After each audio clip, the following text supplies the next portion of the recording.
Nuclear chemistry is the study of radioactive elements and their properties, behaviors, and reactions, such as nuclear decay, radiation, and the effects of unstable isotopes on living and non-living systems. Unstable isotopes can damage living tissue, cause cancer, and contaminate the environment. But they also have useful applications like smoke detectors and carbon dating. When asked to give examples of nuclear chemistry, the first thing that might pop up in your head is nuclear power plants, like the two that we have here in Florida, or bombings, like the bombing of Hiroshima and Nagasaki. And while those two are examples of nuclear chemistry and are quite popular, they are not the only things. In this video, I'm going to be talking about two radioactive isotopes that can be found in one specific product that is very well known and at most times can be part of someone's day-to-day life. If you haven't guessed what the product is, I'll tell you.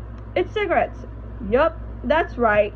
Cigarettes have not one but two radioactive isotopes, those being polonium-210 and lead-210. You might have heard about lead being in cigarettes, but not so much as polonium. Before I tell you how they can be found in cigarettes, let me tell you what these elements are. Polonium-210 and lead-210 are both byproducts of uranium decay. Polonium-210 is a radioactive isotope of the element polonium. It emits alpha particles and has a half-life of about 138 days. Though alpha radiation can't penetrate skin, polonium-210 is extremely toxic if inhaled or ingested because of the internal damages it causes to the tissue, and therefore increases the possibility of cancer. Lead-210 is a radioactive isotope of lead that forms as part of uranium-238 decay series. It has a half-life of about 22 years and decays by beta emissions into bismuth-210.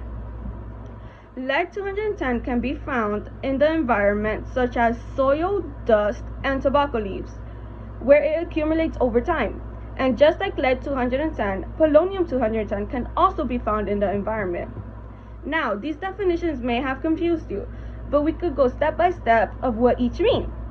Uranium-238 decay, which is what causes polonium-210 and lead-210 to be formed, is a natural radioactive process where uranium atoms break down over time into smaller, more stable elements. This happens through a process called a decay chain or decay series. Alpha particles are a type of radiation released by certain radioactive elements like polonium-210 and uranium, and are made up of 2 protons and 2 neutrons. Half-life is the amount of time it takes for half of a radioactive substance to decay into something else. Beta emission or beta decay is a type of radioactive decay where an unstable atom releases a beta particle to become more stable. A beta particle is basically a high-speed electron, beta minus, or in some cases a positron, beta plus. According to the United States Environmental Protection Agency, tobacco plants absorb radioactive materials like radon and radium from fertilizers, and the soil can be taken up by the roots of tobacco plants. As the plant grows, these elements break down into polonium-210, which stays on the leaves and ends up in cigarettes. Polonium-210 is the most dangerous of these radioactive substances. And if that doesn't scare you, let's talk people. Back in the 1990s, cigarette smoking caused around 435,000 deaths per year in the US alone. According to the Center of Disease Control and Prevention, or CDC, smoking was responsible for more than 4 million deaths globally per year.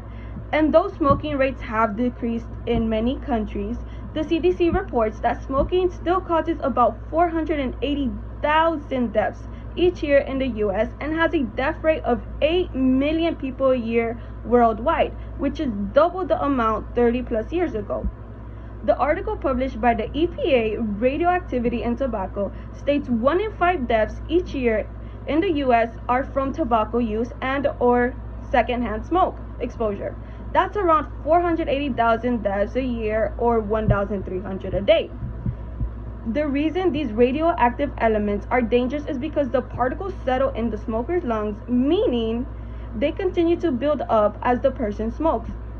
And just like that, the radiation damages the lungs and can contribute to lung cancer. While these two radioactive elements can be found in tobacco and cause serious harm, they are not the only things contributing to such damages.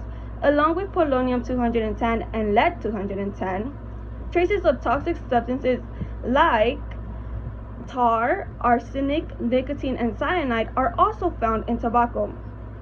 Sticky tar builds up in the small airways in the lungs, trapping the radioactive particles and allowing them to release radiation directly into tissue. What about e-cigarettes, you may ask? Well, in contrast, e-cigarettes, or as we commonly know as vapes, still expose users to harmful metals like lead, nickel, nicotine, and chromium, which come from the heating coil from inside the device. These metals can enter the lungs through vapors and build up over time, creating a different but serious health risk. Though they do cause serious health risks, polonium-210 and lead-210 have not been found in e-cigarettes, as polonium-210 and lead-210 are from the environment, the stems of the tobacco leaves. In conclusion, polonium-210 and lead-210 are not just scientific terms. They are highly radioactive substances that silently make their way into tobacco through soil, fertilizer, and air. Once inhaled, they release powerful radiation directly into lung tissue, increasing the risk of cancer with every puff. While these isotopes are among the most dangerous, they're just part of a toxic mix in cigarettes that includes tar, arsenic, and nicotine. And even though vapes don't contain these radioactive elements, they still deliver harmful metals and chemicals into the body. Whether it's from traditional cigarettes or modern vapes, the science is clear. Radioactive or not, these products carry serious risks and can't be ignored.